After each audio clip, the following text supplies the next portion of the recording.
মৃতপ্রায় ঘুম থেকে ঘুমকে বলা হয় মৃতপ্রায়, মৃত্যুর অর্ধেক হলো ঘুম। এই ঘুমের মতো মৃতপ্রায় অবস্থা থেকে আল্লাহ তুমি পুনরায় আমাকে জীবন দান করেছো, আমি তোমার প্রশংসা করছি। ঘুম যাওয়ার সময় ঘুম থেকে উঠে যখন এই দোয়া পড়ে, তার 5-6-7 ঘন্টার পুরো সময়টা আল্লাহ পাক বান্দার আমলনামায় জিকিরের সওয়াব লিখে দেয়। কি ঠিক না বেটি? তা আল্লাহ পাক এটা চান না আমার বান্দা 1 সেকেন্ডের জন্য আমাকে বলে দেয়, 1 মুহূর্তের জন্য, প্রতিটি মোমেন্ট, প্রতিটি মুভমেন্ট, তার প্রত্যেকটা অবস্থা, প্রত্যেকটা হালতে আল্লাহ পাককে বান্দা স্মরণ করুক, এটা আল্লাহ পাক চান।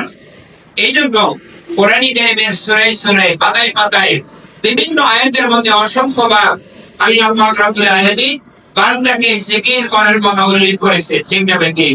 বলে দিয়েছেন বান্দা ফাযকুরুনি, তোমরা আমাকে স্মরণ করো, আযকুরুকুম, আমি আল্লাহ তোমাকে স্মরণ করব। সুবহানাল্লাহ। এইটা যে ব্যক্তি বেশি বেশি জিকির করে, আল্লাহ পাক মৃত্যুর সময় ওই ব্যক্তির জবানে কলেমা খুব সহজে জারি করে দেয়। ময়দানে মাশরে ইসরাফিল আলাইহিস সালাম যখন সিংহে ফু দিবে, সে যখন হাশরের ময়দানে উঠবে, সে হাসতে হাসতে উঠবে, তার জবানের মধ্যে আল্লাহ পাকের কলেমা উচ্চারিত হবে, জিকির করতে যে ব্যক্তি অভ্যস্ত হবে। বান্দা তো জিকির করে, আল্লাহ পাক আবার চিন্তা করে। এটা এরকম একটা মায়ের সন্তান মুহূর্তের জন্য, মায়ের হাজারো কাজের ব্যস্ততার মধ্যে তার ছোট্ট সন্তানকে কিছুক্ষণের জন্য যদি মায়ের চোখের আড়াল হয়ে যায়, সন্তানকে খুঁজে না পায়, মায়ের অন্তরের মধ্যে একটা অস্থিরতা বিরাজ করে কি করে না বলে? কেন করে? মায়ের অন্তরের মধ্যে এই ভালোবাসা, এই প্রেম দান করে নিবে যে আল্লাহ পাক দান করেছে, সে আল্লাহ পাক রব্বুল আলামিন নিজের জন্য এটা ওয়াজিব করে নিয়েছেন।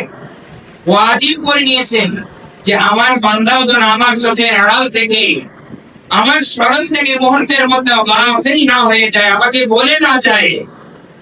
আমরা যদি আল্লাহকে বলে যে আল্লাহ কি বড় ক্ষতি হয়ে যাবে বলে, কিন্তু আল্লাহ পাক চান না যে বান্দা আমাকে বলে যাবে।